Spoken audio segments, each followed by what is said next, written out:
Hi there. In this video, we are going to discuss about weak pointer. So as we have already learned about shared pointer and unique pointer, and let's see what weak pointer does.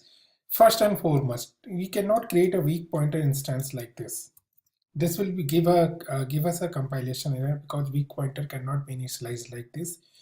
So if weak pointer cannot be initialized like this, then what is the use of it? So weak pointer, as its name suggests, it's weak. Why it's weak? Because it doesn't take the ownership or increment the reference count of the shared pointer. So for example, if we create a weak pointer like this, WP and take a shared pointer. This is a perfectly valid syntax. It is okay to do that, and it is okay to use then WP to use this particular instance. But one thing you will be seeing here, that if I do print the reference count of it, of the shared pointer before and after taking the weak pointer, you will see that this reference count doesn't increment. Okay, so you see this. The reference count here is 1, and after this it is also 1. If we had this as shared pointer, you'll see the reference count is actually incremented. Here the reference count gets incremented.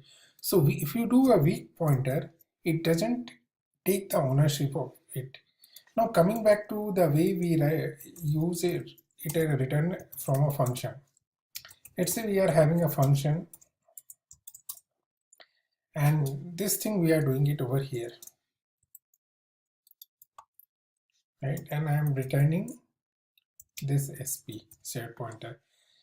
But now here let's see if we take it in the weak pointer. Okay, and we'll call the function over here. We are not taking the shared pointer, and we are taking the weak pointer, and we'll just write some cout statement to make sure we know the sequence of it.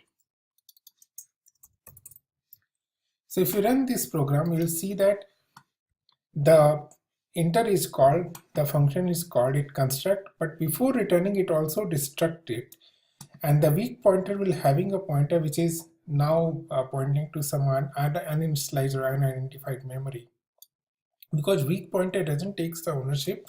So this, using this weak pointer after this point will yield some unpredictable results.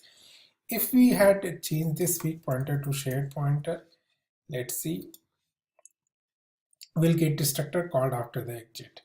So this is all about weak pointer, how we should be using it.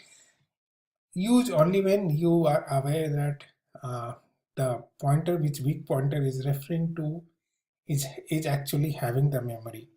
And I am having a GitHub page which explains the usage of weak pointer. You may look it offline.